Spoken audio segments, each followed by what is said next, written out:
ఎన్నికల్లో పనితీరు ఎంపీ సీట్ల గెలుపుపై రాష్ట్ర పార్టీ కార్యాలయంలో కీలక సమావేశం నిర్వహించారు బీజేపీ నేతలు. ఎన్నికల ఫలితాలు, గెలుపొందే నియోజకవర్గాలపై ఆరా తీశారు. పార్లమెంట్ ఎన్నికల ఇన్ఛార్జ్ అభయ్ పాటిల్, సంస్థాగత ప్రధాన కార్యదర్శి చంద్రశేఖర్ ఎంపీ ఎలక్షన్స్ సరళిపై రివ్యూ చేశారు.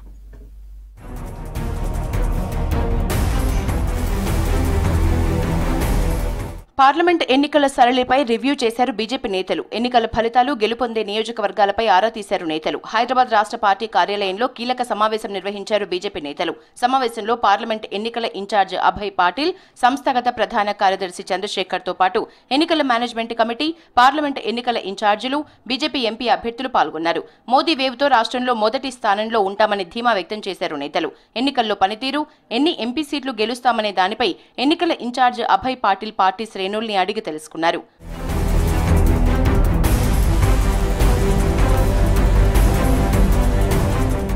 రాష్ట్ర ప్రభుత్వ అధికారిక లోగోలో అమరుల స్తూపాన్ని పెట్టడాన్ని స్వాగతిస్తున్నామన్నారు బీజేఎల్పీ నేత ఏలేటి మహేశ్వర్ రెడ్డి.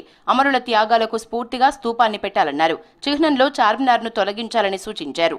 రాచరిక ఆనవాళ్లు లేకుండా చేస్తామని చెప్పిన సీఎం తన మాట నిలబెట్టుకోవాలని కోరారు ఏలేటి. కొత్త చిహ్నాన్ని ఒకటి బయటకు లీక్ ఇచ్చినా దాంట్లో మళ్ళీ కొన్ని విమర్శల వల్లనో కొన్ని సూచనల వల్లనో పునరాలోచనలో పడ్డట్టు మళ్ళీ వార్తలు వస్తున్నాయి.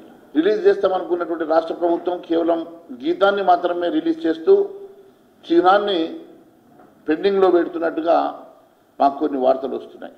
ఈ తెలంగాణ గడ్డ మీద ఎన్నో అరాచకాలు చేసి ఎంతో హిందువుల రక్త మాంసాలతోటి, ఆడబిడ్డల మానవిమానాలతోటి చెలగాటం చేసినటువంటి ముస్లిం పాలకుల చిహ్నాలను తొలగించేటువంటి ధైర్యం మీకు ఉన్నదని అడుగుతుంది. ఈ ప్రాంతంలో వారి ఆనవాళ్లు ఇంకా చాలా ప్రాంతాల్లో ఉన్నాయి. అవన్నిటిని కూడా తీసేటువంటి అవసరం ఉన్నది. రాష్ట్ర చిహ్నంలో చార్మినార్ను పెట్టడం కరెక్ట్ కాదన్నారు బీజేపీ జాతీయ ప్రధాన కార్యదర్శి బండి సంజయ్. చిహ్నం నుంచి చార్మినార్ను తొలగించాలని తాము ఎప్పటి నుంచో డిమాండ్ చేస్తున్నామని తెలిపారు. ఉద్యమ సమయంలో ఆత్మహత్యలు ఆపటంలో సుష్మా స్వరాజ్ కీలక పాత్ర పోషించారని అన్నారు.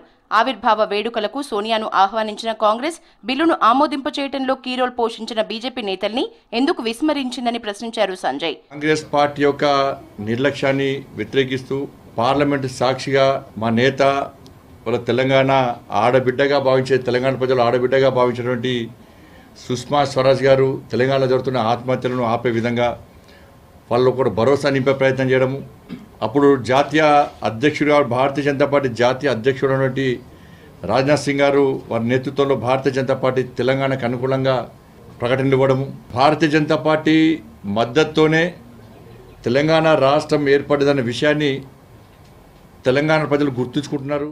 రాష్ట్రంలో డబుల్ డిజిట్ సీట్లు గెలుస్తామని బీజేపీ నేతలు ధీమా వ్యక్తం చేస్తున్నారు. పార్లమెంట్ ఎన్నికల్లో బీజేపీ వర్సెస్ కాంగ్రెస్ మధ్య పోటీ జరిగిందంటున్నారు. బీఆర్ఎస్ 3వ ప్లేస్కి పడిపోయిందన్నారు బీజేపీ నేతలు. అయితే తెలంగాణలో 4 నుంచి 5 ఎంపీ సీట్లు గెలుస్తామంటూ ట్వీట్ చేశారు బీజేపీ జాతీయ అధ్యక్షుడు జేపీ నడ్డా.